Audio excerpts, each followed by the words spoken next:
An astronaut's relationship with their space food begins much earlier than when they're on their journey. In fact, it starts right here on Earth. Preparing the body for space travel is a complex process, and nutrition plays a huge role in pre-flight training. In this episode, we'll delve into how astronauts get ready for the demands of eating in space. From medical screenings and taste tests to nutrition strategies and training regimes, we'll discover what it really takes to prepare both the body and mind for a menu that's out of this world. Space is one of the harshest environments humans can enter. Beyond the vacuum and radiation, microgravity places unusual stress on the body. Muscle mass weakens without regular use. Bones lose density due to lack of weight bearing activity, and the body's fluid distribution changes dramatically. Food and diet can help mitigate these effects, or, if poorly managed, can even accelerate deterioration. So, how do astronauts prepare their bodies to face such drastic changes? The answer starts with personalized nutrition plans developed over months before launch. The process begins with medical and nutritional screening.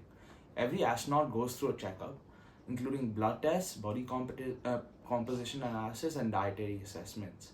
These tests help doctors and nutritionists understand their baseline health, vitamin levels, bone density, muscle mass, hydration status, and more. From there, experts tailor dietary plans that meet each individual's unique needs. For example, if an astronaut has low calcium or vitamin D levels before flight, their diet might be adjusted to include supplements and food rich in those nutrients. This tailoring extends to calories and macronutrients too. Proteins, carbohydrates, and fats are carefully balanced to support muscle maintenance and energy requirements during training and the mission itself. But nutrition in preparation isn't just about what astronauts eat. It's also about testing and selecting their space food ahead of time. Because once in orbit, no fast food or takeout orders are possible. So months before launch, astronauts sample various freeze-dried, dehydrated, and thermostabilized foods from various space catalogs. They rate each for taste, texture, and digestibility. This feedback then guides the final menu selection, ensuring all astronauts get to eat what they actually want to eat on board. Personal taste is surprisingly important during space missions. Studies have shown that when astronauts refuse or avoid their meals, both physical health and morale starts declining. So space agencies prioritize palatability just as much as nutritional content. Some astronauts even bring small personal stashes of comfort foods approved by mission partners. To simulate space eating conditions, astronauts also participate in analog training here on Earth. They eat their space menus while floating in neutral buoyancy pools, giant water tanks that mimic microgravity by suspending their bodies midwater. This tests how well the food packaging holds up, how manageable the meals are, and how fully the astronauts can consume them under these conditions. Other analog environments include the Antarctic research stations and desert outposts, where conditions of isolation and confinement mirror those of space missions. These field tests help nutritionists and trainers monitor how the body processes space like diets over long periods and how psychological factors impact eating in challenging settings. Exercise is inseparable from nutrition in pre flight preparation. Astronauts train vigorously to build muscle strength and cardiovascular fitness, which are critical for tolerating launch stresses and combating in flight atrophy. Diet supports this training by providing ample protein and energy, making sure astronauts arrive at the launch pad in their best possible shape.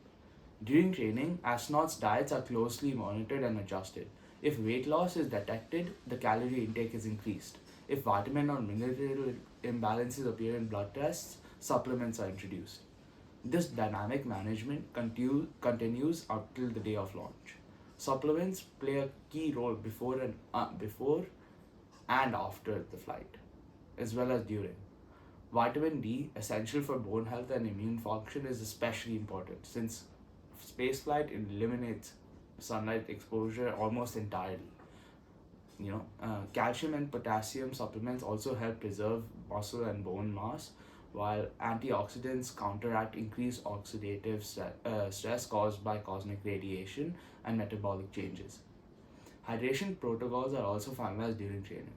Fluid management is critical in space to avoid dehydration or fluid overload, both of which can impact cardiovascular health pretty in a really big manner. Astronauts learn to balance water intake with electrolytes as well, like sodium and potassium tailored to individual needs.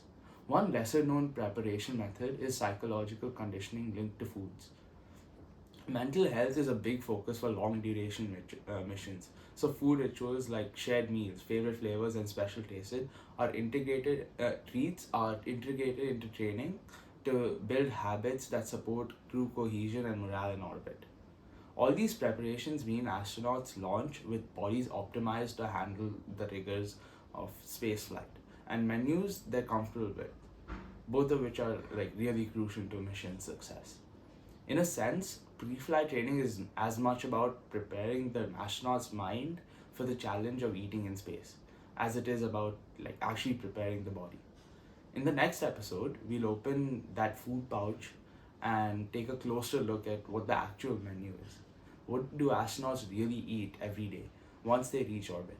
From freeze-dried scrambled eggs to thermostabilized stews, the options are surprisingly diverse. If you liked the video and enjoyed it, please consider liking, subscribing, leaving a comment, and even sharing it with a couple of friends. Thank you so much.